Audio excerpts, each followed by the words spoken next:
I grew up in a family of four. I have a mom and dad and a little sister. We actually grew up very comfortably. My mom and dad provided and blessed me all my life. And honestly, from the outside, we looked like the perfect family. But over the years, there were many circumstances that put a lot of strain on my family's dynamic and my parents' marriage in particular. And honestly, that led to a lot of trust that was broken, and that pulled us apart as a family. And because of that, it built a lot of hurt and a lot of disappointment in my heart that I couldn't let go of. In 2014, I actually left Malaysia to go and study in Melbourne. And that was the first time that I met Jesus and I accepted Christ. And that was also the first time that I got my first ever promise from God in a conference.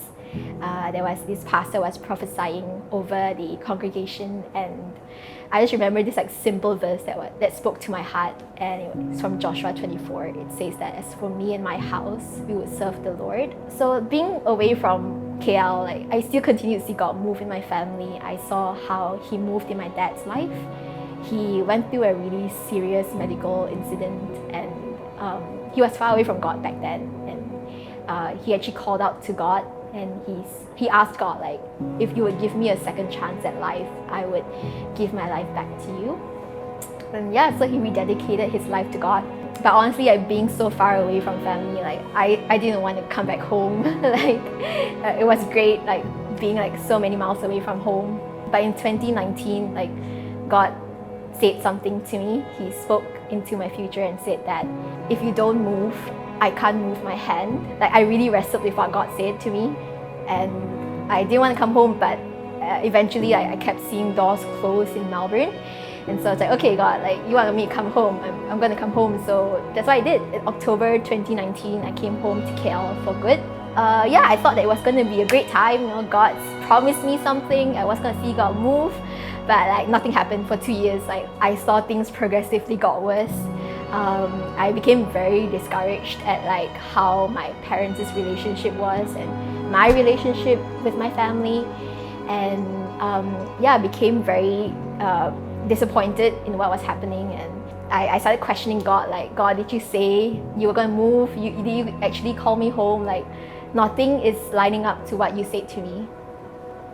There was a breaking point this July. My parents agreed to file for a divorce. I was not doing well, but even in the midst of all that, I saw something shift. My mom, who never was vulnerable or very lovey-dovey towards me, she actually came to me and she said I don't want this to be our relationship. I want us to put the past behind, and I actually want to reconcile our relationship, as a mother and daughter. I couldn't accept that offer. I held so much hurt and disappointment in my heart that I just couldn't go through with it. And I remember feeling so exhausted, and I was God, you need to help me. And days after that, I streamed in for online service, and the whole message was Emma preaching about the story of Jonah, and how Jonah was running away from this direct call from God to preach this message to the city of Nineveh, who he thought was so beyond redeemable. And that was how I felt towards my family. And it was just a story of redemption and extending grace to people. And I remember God just speaking to me, and he was you gotta let go of the hurt and the disappointment you're carrying. And I did. And I remember just feeling so overwhelmed by all of that. And even though this is not a miraculous fix towards my family, I just know that God is still moving in my life. This promise that he made me when I was 16, it's still going. And even though I've lost hope, through the journey, I just feel God's never let go, and he's never turned his back on me. And I think the one thing I've learned through all of this is that not everything in life is going to be good, but Romans 8 tells me that God can turn all things for good for those who love him and for those who are called according to his purpose.